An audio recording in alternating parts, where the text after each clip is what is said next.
Hi friends, Mayaloka ಚಾನಲ್ಗೆ ತಮ್ಮೆಲ್ಲರಿಗೂ ಮತ್ತೊಮ್ಮೆ ಸ್ವಾಗತ. ಸೊ ಇವತ್ತು ಮಧ್ಯಾಹ್ನ ಮಳೆ ಬರ್ತಾ ಇದೆ. ನಾನು ಅದಕ್ಕೆ ಸ್ವಲ್ಪ ಬಾಲ್ಕನಿಯಲ್ಲಿ ಕುತ್ಕೊಂಡು ರಿಲ್ಯಾಕ್ಸ್ ಆಗೋಣ ಅಂತ ಹೇಳಿ ಬಂದೆ. ಎಷ್ಟು ಚೆನ್ನಾಗಿದೆ ಗೊತ್ತಾ ವಾತಾವರಣ ಇವತ್ತಂತೂ. ಆ ಶಬ್ದಗಳು ಕೇಳಿಸ್ಕೊಳ್ತಾ ಇದ್ರೆ ಇಲ್ಲೇ ರಿಲ್ಯಾಕ್ಸ್ ಆಗಬೇಕು ಅಂತ ಅನಿಸುತ್ತೆ. ಆ್ಯಂಡ್ ಇನ್ನೊಂದು ಏನಪ್ಪ ಅಂದರೆ, ಒಂದು 4 days ಬ್ಯಾಕು ನಾನು ರಾಜು ತೋಟಕ್ಕೆ ಹೋಗ್ತಾ ಇದ್ವಿ. ತೋಟಕ್ಕೆ ಹೋಗ್ಬೇಕಾದ್ರೆ ಹಂಗೆ ಬೋರ್ ಅನ್ಸೋದು. ಸರಿ, ಅಟ್ಲೀಸ್ಟ್ ರೇಡಿಯೋ ಆದರೂ ಆನ್ ಮಾಡ್ಕೊಂಡು ಹೋಗೋಣ ಅಂತೇಳಿ ಆನ್ ಮಾಡಿದೆ. ಅದರಲ್ಲಿ ಒಂದು ಪ್ರೋಗ್ರಾಮ್ ಬರ್ತಾ ಇತ್ತು, ಮೆಮೊರಿ ಮ್ಯಾಜಿಕ್ ಅಂತ. ನನಗೆ ಸಡನ್ ಆಗಿ ಈ ವಾಟ್ಸ್ ಎಲ್ಲೋ ಕೇಳ್ದಂಗಿದೆಯಲ್ಲ ಅಂತ ಹೇಳಿ ಅನ್ನಿಸ್ತು ನನಗೆ. ಅವಾಗ ನಾನು ರಾಜು ಮಾತಾಡ್ಕೊಂಡ್ವಿ. 1 year ಬ್ಯಾಕ್ ಮೆಮೊರಿ ಬಗ್ಗೆ ಒಂದು ವಿಡಿಯೋ ಮಾಡಿದ್ವಲ್ವಾ, ಅವರೇ ಇವರು ಅನ್ನೋದು ಗೊತ್ತಾಯ್ತು ನಮಗೆ. ಸೊ ಅವಾಗಂತೂ ಆ ವಿಡಿಯೋ ಮಾಡಿದ್ಮೇಲೆ ಸಾಕಷ್ಟು ಜನರು ನಮಗೆ ಕಾಮೆಂಟ್ಸ್ ಮಾಡಿ, ಶಾರು ಎಷ್ಟು ಒಳ್ಳೆ ಇನ್ಫಾರ್ಮೇಷನ್ ಸಿಕ್ತು ನಮಗೆ, ನಿಜ ಎಷ್ಟೊಂದೆಲ್ಲ ತಿಳ್ಕೊಂಡ್ವಿ ಅವರಿಂದ, ನಾವು ಜಾಯ್ನ್ ಆದ್ವಿ ಕ್ಲಾಸಸ್ಸು, ನಮ್ಮ ಮಕ್ಕಳಿಗೂ ಕೂಡ ಓದಲಿಕ್ಕೆ ಹೆಲ್ಪ್ ಆಗಿದೆ, ಆ ಥರ ಎಲ್ಲ ಸಾಕಷ್ಟು ಕಾಮೆಂಟ್ಸ್ ಬಂದಿತ್ತು. ಅವಾಗ ನನಗೆ ಅದೆಲ್ಲ ನೆನಪಾಗ್ಬಿಡ್ತು. ಇನ್ನು ಕೆಲವರು ನಮ್ಗೆ ಹೇಳಿದ್ರು, ನೀವು ತುಂಬ ಜೆನ್ಯೂನ್ ಟ್ರೈನರ್ಸ್ನ ನಮಗೆ ಪರಿಚಯ ಮಾಡಿದ್ದೀರಾ, ಥ್ಯಾಂಕ್ ಯು ಸೋ ಮಚ್, ಒಳ್ಳೆ ಇನ್ಫಾರ್ಮೇಷನ್ ಇತ್ತು ಅಂತ. ಸೊ ನಮ್ಗೆ ಅನ್ನಿಸ್ತು, ಸರಿ ಈಗ ಸ್ಕೂಲ್ ಬೇರೆ ಸ್ಟಾರ್ಟ್ ಆಗ್ತಾ ಇದೆ, ಅವ್ರ ಜೊತೆ ಇನ್ನೊಂದು ವಿಡಿಯೋ ಮಾಡಿದ್ರೆ ಹೇಗಿರುತ್ತೆ. ಯಾಕೆಂದರೆ ಈಗ ಸಾಕಷ್ಟು ಮಕ್ಕಳಿಗೆ ಅಂದರೆ ಹೊಸದಾಗಿ ನೋಡೋರಿಗೆ ತುಂಬಾ ಯೂಸ್ಫುಲ್ ಆಗಿರತ್ತಲ್ವ ಇದು. ಸೊ ಈ ಥರ ಸ್ಟಡಿ ಟ್ರಿಕ್ಸ್ ಎಲ್ಲ ಮಕ್ಕಳು ಸ್ಕೂಲ್ ಸ್ಟಾರ್ಟ್ ಆಗೋದಕ್ಕಿಂತ ಮುಂಚೆನೇ ಅವ್ರಿಗೆ ಗೊತ್ತಾಯಿತು ಅಂದರೆ ಸೊ ಅವ್ರಿಗೂ ತುಂಬಾ ಹೆಲ್ಪ್ ಆಗತ್ತೆ ಅಂತ ಹೇಳಿ ನಮ್ಗೆ ಅನ್ನಿಸ್ತು. ಅದಕ್ಕಾಗಿ ಅವ್ರನ್ನ ಕರೆಸ್ಬಿಟ್ಟು ಇನ್ನೊಂದು ವಿಡಿಯೋ ಮಾಡೋಣ ಅಂತ ಹೇಳಿ ನಾನು ರಾಜು ಅಂದ್ಕೊಂಡ್ವಿ. ಸೊ ಇವತ್ತು ವೈಷ್ಣವಿ ನವೀನ್ ಅವರು ಬರ್ತಾ ಇದ್ದಾರೆ. ಅವರು ಇಂಡಿಯಾಸ್ ಲೀಡಿಂಗ್ ಮೆಮೊರಿ ಟ್ರೈನರ್, ಹಾಗೆ ಇಂಟರ್ನ್ಯಾಷನಲ್ ಮೆಮೊರಿ ಅಥ್ಲೆಟ್, ಹಾಗೆ ಕೋಚ್ ಕೂಡ. ಹಾಗೆ ಇವರು ಬೋಧಿ ವಿದ್ಯಾ ಸಂಸ್ಥೆಯ ಸಂಸ್ಥಾಪಕರು ಕೂಡ ಆಗಿದ್ದಾರೆ. ಇವರನ್ನ ನೀವು ಸಾಕಷ್ಟು ಟಿವಿ ಚಾನೆಲ್ಸ್ ನಲ್ಲಿ ನೋಡೇ ಇರ್ತೀರಾ ಅನ್ಕೊಳ್ತೀನಿ. ಸುವರ್ಣ, ಕಲರ್ಸ್ ಕನ್ನಡ, ನ್ಯೂಸ್ 18, ಉದಯವಾಣಿ ಹಾಗೆ ರೇಡಿಯೋ ಮಿರ್ಚಿಯಲ್ಲಿ ಸತತವಾಗಿ 10 ಎಪಿಸೋಡ್ಗಳು ಬರ್ತಾ ಇವೆ.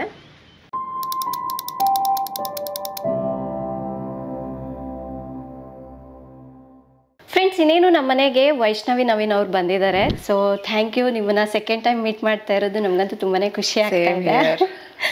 ಸೊ ಈ ವಿಡಿಯೋ ಮೂಲಕ ಸಾಕಷ್ಟು ಮಕ್ಕಳಿಗೆ ತುಂಬಾ ಹೆಲ್ಪ್ಫುಲ್ ಆಗಿರುತ್ತೆ. ಆ್ಯಂಡ್ ನೀವೇ ನೋಡಿ, ಲಾಸ್ಟ್ವರೆಗೂ ನೋಡಿದ್ರೇ ನಿಮಗೆ ಗೊತ್ತಾಗತ್ತೆ. ಸೊ ನಾವು ಇವತ್ತು ಈ ವಿಡಿಯೋ ಮೂಲಕ ಏನೆಲ್ಲ ತಿಳ್ಕೊಂಡ್ವಿ ಅಂತ. ಮ್ಯಾಮ್, ತಡ ಮಾಡಿದೆ, ಡೈರೆಕ್ಟ್ ಕ್ವೆಶನ್ಗೆ ಹೋಗಿಬಿಡೋಣ. ಸೊ ಫಸ್ಟ್ ಕ್ವೆಶನ್ ಬಂದುಬಿಟ್ಟು, ವಾಟ್ ಈಸ್ ಮೆಮೊರಿ ಟ್ರೈನಿಂಗ್ ಅಂದರೆ ಏನಿದು ಮೆಮೊರಿ ಟ್ರೈನಿಂಗ್ ಅಂದರೆ? ಒಂದು ಎಕ್ಸಾಂಪಲ್ ಮುಖಾಂತರ ನಿಮಗೆ ಎಕ್ಸ್ಪ್ಲೇನ್ ಮಾಡ್ತೀನಿ. ಈಗ ಲೈಬ್ರರಿ ಗೊತ್ತಿದೆ ಅಲ್ಲ, ಲೈಬ್ರರಿ ಅದರಲ್ಲಿ ಬುಕ್ಸ್ ಇರುತ್ತೆ. ಸೊ ಹೆಂಗೆ ಜೋಡಿಸಿರ್ತಾರೆ, ಬೇಸ್ಡ್ ಒಂದು ಕ್ಯಾಟ್ಲಾಗ್ ಇರುತ್ತೆ, ಆಥರ್ ನೇಮೋ ಇಲ್ಲ ಬುಕ್ ನೇಮ್ ಮುಖಾಂತರ ಅದು ನೀಟಾಗಿ ಶೆಲ್ಫಲ್ಲಿ ಜೋಡಿಸಿರ್ತಾರೆ. ಸೊ ಯಾವುದೇ ಒಂದು ಬುಕ್ ತಗೋಬೇಕಾದ್ರೂ ನಾವು ಅದ್ರ ಬೇಸಿಸ್ ಮೇಲೆ ಹೋಗಿ ತಗೊಳ್ತೀವಿ. So this is what organised way. So ಇವಾಗ ನಾನು ಅದೇ ಅಷ್ಟು ಲೈಬ್ರರಿಲಿ ಏನಿಲ್ಲ, ಒಂದೊಂದು 1000 ಬುಕ್ಸ್ ಇರುತ್ತೆ ಅಂತ ಅನ್ಕೊಳ್ಳೋಣ. ಅಷ್ಟನ್ನ ಗುಡ್ಡೆ ಹಾಕ್ಬಿಟ್ಟು ಬೇಕಾಗಿರೋ ಬುಕ್ಕು ತಗೊಳಕ್ಕಾಗತ್ತಾ? ಇಲ್ಲ. ಸೊ ಪ್ರಾಬಬಿಲಿಟಿ ಇಸ್ ದಟ್ ಸಿಗ್ಬೋದು, ಮೋರ್ ಪ್ರಾಬಬಿಲಿಟಿ ಇಸ್ ದಟ್ ಸಿಗ್ದೇನೆ ಇರ್ಬೋದು. ಸೊ ಇದೇನಾಗ್ತಿದೆ, this is unorganised way. So ನಾವು ಕೂಡ ಎಲ್ಲರೂ ಓದ್ತೀವಿ. ಸೊ ಎಕ್ಸಾಮಲ್ಲಿ ರೀಕಾಲ್ ಮಾಡಿದಾಗ ಅಯ್ಯೋ ಓದಿದ್ದೀನಿ ಅಂತ ಅನ್ಸುತ್ತೆ, ಬಟ್ ರೀಕಾಲ್ ಮಾಡೋದಕ್ಕಾಗಲ್ಲ. ಯಾಕೆ? ನಾವು ಸ್ಟೋರ್ ಮಾಡ್ತಿರೋ ರೀತಿ ಅನ್ಆರ್ಗನೈಸ್ಡ್ ಆಗಿದೆ. ಸೊ ಈ ಮೆಮ್ರಿ ಟ್ರೈನಿಂಗಲ್ಲಿ ಬ್ರೈನ್ ಒಳಗೆ ಹೇಗೆ ಇನ್ಫಾರ್ಮೇಷನ್, ಓದಿರೋ ಅಂಥ ಇನ್ಫಾರ್ಮೇಷನ್ನು ಹೇಗೆ ಸ್ಟೋರ್ ಮಾಡ್ಬೋದು, ಬೇಕಾದಾಗ ಹೇಗೆ ರಿಟ್ರೀವ್ ಮಾಡ್ಬೋದು ಅನ್ನೋದನ್ನು ಮೆಮ್ರಿ ಟ್ರೈನಿಂಗ್ ಅಲ್ಲಿ ಟೆಕ್ನಿಕ್ಸ್ ಮುಖಾಂತರ ಹೇಳ್ಕೊಡ್ತೀವಿ. ಸೊ ನಾವೆಲ್ಲ ಏನ್ ಅನ್ಕೊಂಡಿದೀವಿ, ಹುಟ್ಟಿನಿಂದ ಬಂದಂತಹ ಮೆಮ್ರಿನೇ ಅಲ್ಟಿಮೇಟ್ ಅಂತ ಅನ್ಕೊಂಡ್ಬಿಟ್ಟಿದೀವಿ. But that's not true. So ಬ್ರೈನಿನ ಕೆಪಾಸಿಟಿ ಇರೋದು 2 exabyte ಅಷ್ಟು, that is 10^18. So but computers, called supercomputer, so ಕಂಪ್ಯೂಟರಿನ ಕೆಪಾಸಿಟಿ ಇರೋದು 2 petabytes ಅಂದ್ರೆ 10^15. ಸೊ ಸೂಪರ್ ಕಂಪ್ಯೂಟರ್ಸ್ ಕೂಡ ನಮ್ಮ ಹ್ಯೂಮನ್ ಬ್ರೈನ್ ಮುಂದೆ ಏನೂ ಇಲ್ಲ. ನಮ್ಮ human brain 50,000 times faster than the human computer work ಆಗುತ್ತೆ. ಬಟ್ ನಾವೇನ್ ಅನ್ಕೊಂಡ್ಬಿಟ್ಟಿದೀವಿ, ಕಂಪ್ಯೂಟರ್ಸ್ ಅದ ಅಲ್ಟಿಮೇಟ್, ಅದ್ರ ಮುಂದೆ ನಾವಿಲ್ಲ ಅನ್ಬಿಟ್ಟು ನಾವು ಕರೆಕ್ಟ್ ಆಗಿ ಯೂಸ್ ಮಾಡ್ತಿಲ್ಲ. So definitely with the right methods and the right techniques we are able to stimulate our brain. That is possible. So that is all about memory training. So ಈಗ ಒಂದು long answer ಅಂತ ಬರುತ್ತೆ ಅಕಾಡೆಮಿಕ್ಸಲ್ಲಿ. So long ಆನ್ಸರ್ನ ತುಂಬ ಜನ ಮಕ್ಕಳು ಕಷ್ಟಪಡ್ತೀರಾ. So ನನ್ನ ಜೊತೆ ಸಮನ್ವಿತ ಇದ್ದಾಳೆ. ಸೊ ಮೈಸೂರಿನ ಹುಡುಗಿ 10th grade ಓದ್ತಾ ಇದ್ದಾಳೆ. ಸೊ ಅವಳು ಈಗ ಲಾಂಗ್ ಆನ್ಸರ್ನ ರೀಕಾಲ್ ಮಾಡ್ತಾಳೆ. It is all about sustainable developmental goals.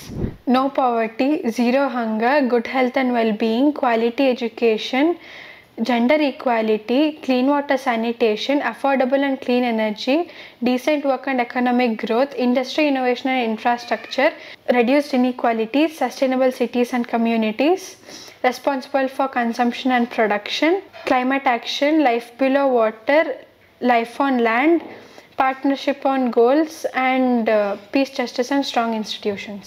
Wow, fantastic. ಎಷ್ಟೊಂದು ಒಂದು ಮಿಸ್ ಮಾಡ್ದೇನೆ ಎಲ್ಲವುದು ಕಂಪ್ಲೀಟಾಗಿ ಹೇಳಿದಾಳೆ. ಶೇಕಡ 80% ಮಕ್ಕಳು ಲಾಂಗ್ ಆನ್ಸರ್ಸನ್ನು ಓದ್ಲಿಕ್ಕೆ ತುಂಬ ಕಷ್ಟಪಡ್ತಿರ್ತಾರೆ. ಅದು ಮೇ ಬಿ ಸ್ಟ್ರೆಸ್ನಿಂದ ಆಗಿರ್ಬೋದು.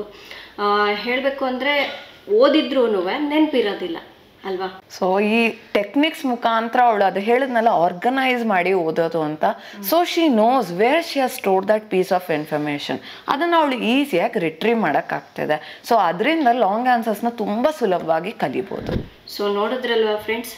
ಸೊ ಈ ಎಕ್ಸಾಮ್ ಟೈಮ್ನಲ್ಲಿ ತುಂಬಾ ಸೇವಿಯರ್ ಆಗಿರುತ್ತೆ ಮಕ್ಕಳಿಗೆ ಅಂತ ಹೇಳ್ಬಹುದು ಇದರಿಂದ ಅಲ್ವಾ? ಸೊ ಪುಟ್ಟ, ನಿಮಗೆ ಹೇಗೆ ಈ ಟೆಕ್ನಿಕ್ಸ್ ಎಲ್ಲ ಹೆಲ್ಪ್ಫುಲ್ ಆಗಿದೆ? ಅಂದರೆ ಮುಂಚೆ ನಾನು ಬರೀ ಬೈ ಹಾರ್ಟ್ ಮಾಡ್ತಿದ್ದೆ. ಅದರಿಂದ ನಂಗೆ ಬರೀ ಪ್ಯಾಸಿವ್ ರಿಪಿಟೇಷನ್ ಆಗ್ತಿತ್ತು. ಎಕ್ಸಾಮ್ಸಲ್ಲಿ ಕೆಲವೊಂದು ಪಾಯಿಂಟ್ಸ್ ಮಿಸ್ ಆಗ್ತಿತ್ತು. ಮ್ಯಾಮ್ ಟೆಕ್ನಿಕ್ಸ್ ಯೂಸ್ ಮಾಡಿದ್ಮೇಲೆ ನಾನು ಈಸಿಯಾಗಿ ಸ್ಪೇಸ್ ರಿಪಿಟೇಷನ್ ಮಾಡಿ ಮತ್ತು ತುಂಬ ಕಮ್ಮಿ ಟೈಮಲ್ಲೇ ಜಾಸ್ತಿ ಓದನ್ನ ಮುಗಿಸ್ಕೊತೀವಿ. ಇವಾಗಲೂ ಅಷ್ಟೇ, ಇಲ್ಲಿ 17 ಪಾಯಿಂಟ್ಸ್ ಇದೆ. ಇದರಲ್ಲಿ ಒಂದು ಮಿಸ್ ಮಾಡಿಲ್ಲ, ಎಲ್ಲದೂ ಕಂಪ್ಲೀಟ್ ಆಗಿ ಹೇಳಿದ್ದಾರೆ. ಇಲ್ಲೇ ಗೊತ್ತಾಗ್ಬಿಡತ್ತೆ ಸೊ ಹೇಗೆ ಇವರು ಆ ಟೆಕ್ನಿಕ್ಸನ್ನು ಹೇಳ್ಕೊಟ್ಟಿದ್ದಾರೆ ಅಂತ. ಮುಂಚೆ ನನಗೆ ಓದುವಾಗ ಒಂದು ಸಬ್ಜೆಕ್ಟಲ್ಲಿ ಎಕ್ಸಾಮ್ಗೆಲ್ಲ ಪ್ರಿಪೇರ್ ಆದಾಗ ನನಗೆ 2 hours ತಗೋತಿತ್ತು. ಸೊ ಈಗ ಮ್ಯಾಮ್ ಹೇಳ್ಕೊಟ್ಟಿರೋ ಟೆಕ್ನಿಕ್ಸ್ ಯೂಸ್ ಮಾಡಿ ನಾನು ಜಸ್ಟ್ ವಿತಿನ್ 1 hour ಮುಗಿಸ್ತಿದ್ದೀನಿ. ಮತ್ತು ಇದು ತುಂಬ ನನಗೆ ಲಾಂಗರ್ ರಿಟೆನ್ಷನ್ಗೆ, ಈಗ ನೆಕ್ಸ್ಟ್ ನನಗೆ ಮಿಡ್ ಟರ್ಮ್ ಅಥವಾ ಬೇರೆ ಟೆಸ್ಟ್ ಬರ್ತಿದೆ ಅಂದ್ರೂ ನಾನು ಜಸ್ಟ್ ರಿವೈಸ್ ಮಾಡಬೇಕಷ್ಟೇ, ಮತ್ತೆ ಅದನ್ನು ಓದೋದು ಅಂತ ಏನಿರಲ್ಲ. ಈಗ ವೈಷ್ಣವಿ ಅವರೇ, ಈಗ ಮಕ್ಕಳು ಎಕ್ಸಾಮ್ ಟೈಮ್ನಲ್ಲಿ ಚೆನ್ನಾಗಿ ಓದಿರ್ತಾರೆ, ಆದರೆ ಎಕ್ಸಾಮ್ ಹಾಲ್ಗೆ ಹೋಗ್ತಿದ್ದ ಹಾಗೆ ಬ್ಲ್ಯಾಂಕ್ ಔಟ್ ಆಗಿಬಿಡ್ತಾರೆ. ಸಾಕಷ್ಟು ಮಕ್ಕಳು ಹೇಳೋದಿದೆ, ನಾನು ಚೆನ್ನಾಗಿ ಓದಿದ್ದೀನಿ, ಆದರೆ ಎಕ್ಸಾಮ್ ಹಾಲಿಗೆ ಹೋಗ್ತಿದ್ದಾಗ ಎಲ್ಲ ಮರ್ತೋಗ್ಬಿಡತ್ತೆ. ಯಾಕೆ ಈ ರೀತಿ ಆಗುತ್ತೆ? ಸೊ ಈ ಬ್ಲ್ಯಾಂಕ್ ಔಟ್ ಆಗೋದು ಅನ್ನೋದು 80% ಸ್ಟೂಡೆಂಟ್ಸ್ಗೆ ಇರೋವಂಥ problem. So it is nothing but stress. So ಏನಾಗುತ್ತೆ, where there is stress there is no attention. So attention ಬರೋದಿಲ್ಲ.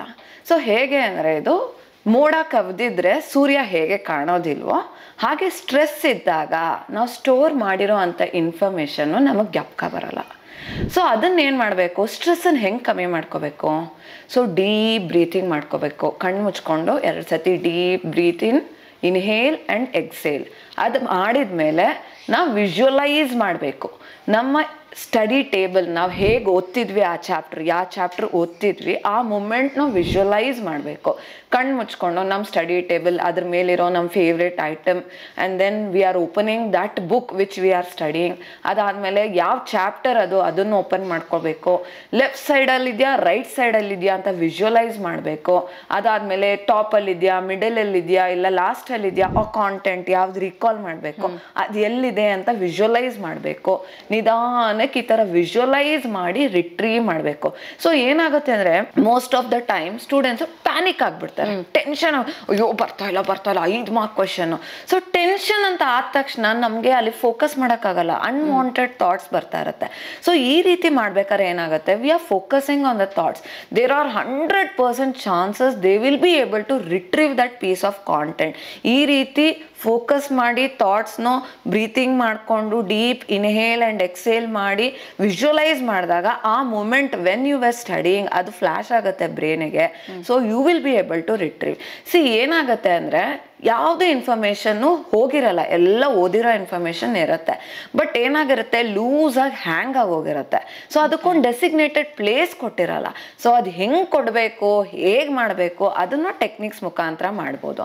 ಸೊ ಇಲ್ಲಿ ಆ ಮೂಮೆಂಟ್ಗೆ ಓದಿರೋದನ್ನು ಮರಿಬಾರ್ದು ಅಂದರೆ, ಸೊ ಕಾಮ್ ಆಗಿರಬೇಕು. ಕಾಮ್ನೆಸ್ ಫಸ್ಟ್ ಮೇಂಟೈನ್ ಮಾಡಬೇಕು. ವಿ ಶುಡ್ ನಾಟ್ ಲೂಸ್ ಆ ಕಾಮ್. ಸೊ ಅದನ್ನು ವಿಜುವಲೈಸ್ ಮಾಡಿ ರಿಟ್ರೀವ್ ಮಾಡಿದಾಗ 100% ರೀಕಾಲ್ ಅಂತೂ ಆಗತ್ತೆ, ಗ್ಯಾರಂಟಿ. ಇವಳು ಸಿಹಿ ಅಂತ ರಾಜಸ್ಥಾನದಿಂದ ಬಂದಿರೋದು. ಸೊ ಅವಳು 3rd ಸ್ಟ್ಯಾಂಡರ್ಡ್ ಈಗ. ಸೊ ಅವಳು ಒಂದಷ್ಟು ಇವೆಂಟ್ಸ್ ಆ್ಯಂಡ್ ಡೇಟ್ಸ್ ಗ್ಯಾಪ್ ಇಟ್ಕೊಂಡಿದ್ದಾಳೆ. Okay. ಸೊ ಅದನ್ನು we will try to demonstrate in front of. ಖಂಡಿತ.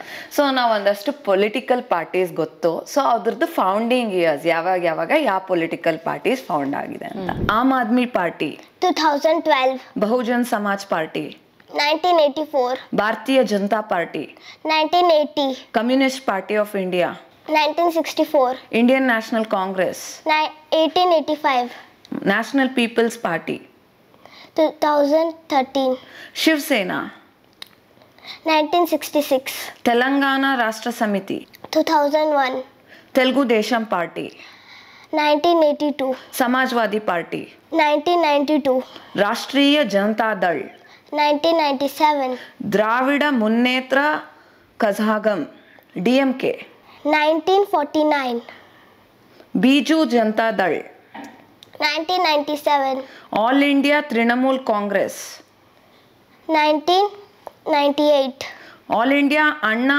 ದ್ರಾವಿಡ Munnetra Kazhagam AIADMK. 1972. Excellent. So ಇದ್ರ ಆದ ನಂತರ ನಮ್ಮ ದೇಶದಲ್ಲಿ ಒಂದಷ್ಟು ಬಯೋಸ್ಫಿಯರ್ ರಿಸರ್ವ್ಸ್ ಅಂತ ಇದೆ. ಸೊ ನಮ್ಮ ಫ್ಲೋರಾ ಆ್ಯಂಡ್ ಫೌನಾನು ಕಾಪಾಡೋದಕ್ಕೋಸ್ಕರ ಗೌರ್ಮೆಂಟು ಅದು ಒಂದಷ್ಟು ಜಾಗಗಳನ್ನ all over the country 18 places ಇದೆ. ಸೊ ಅದನ್ನು ಡೆಸಿಕೇಟ್ ಮಾಡಿದ್ದಾರೆ ಬಯೋಸ್ಫಿಯರ್ ರಿಸರ್ವ್ಸ್ ಅಂತ. ಸೊ ಆ ಬಯೋಸ್ಫಿಯರ್ ರಿಸರ್ವ್ಸ್ನ ಅವಳು ರೀಕಾಲ್ ಮಾಡ್ತಾಳೆ. You can just go through. So ಅವಳು ಆ ರಿಸರ್ವ್ ನೇಮು ಯಾವ ಸ್ಟೇಟಲ್ಲಿದೆ ಅದನ್ನು ಹೇಳ್ತಾ. ಓಕೆ, ಹೇಳಮ್ಮ. Nilgiri biosphere reserve Karnataka, Kerala, Tamil Nadu. Nanda Devi biosphere reserve Uttarakhand, Nokrek Meghalaya, Gulf of Mannar Tamil Nadu, Sundarban West Bengal, Manas Assam, Great Nicobar biosphere reserve Andaman and Nicobar island, Simlipal Odisha, Dihang Dibang Arunachal Pradesh, Dibru Saikhowa Assam, Pachmarhi Madhya Pradesh, Kanchenjunga national park Sikkim, Agasthya Malai Kerala and Tamil Nadu, Achanakmar Amarkantak Madhya Pradesh and Chhattisgarh, great Rann of Kutch Gujarat, cold desert Himachal Pradesh, ಶೇಷಂ Chalam hills Andhra Pradesh, ಪನಾ Madhya Pradesh. Wow, ಇಷ್ಟೊಂದೆಲ್ಲ ಹೇಗೆ ನೆನ್ಪಿಟ್ಕೊಂಡಿದ್ಯಾ ನೀನು? ಇದು ಕೆಲವೊಂದು ಹೆಸರುಗಳೇ ಎಷ್ಟು ಕಷ್ಟವಾಗಿದೆ, ದಿಬಾಂಗ್ ಅಂತ ಹೇಳ್ಬಿಟ್ಟು. ಸೊ ಇಷ್ಟು ಪುಟ್ಟ ಹುಡುಗಿ ಇಷ್ಟೊಂದೆಲ್ಲ ಏನಿಲ್ಲ ಅಂದ್ರೂ ಇಲ್ಲಿ 18 ಇದೆ, ಇಷ್ಟೊಂದು ಹೇಗೆ ನೆನ್ಪಿಟ್ಕೊಂಡ್ಲು ಅಂತ. ಹೆಂಗೆ ನೆನ್ಪಿಟ್ಕೊಂಡೆ ಸಿಹಿ?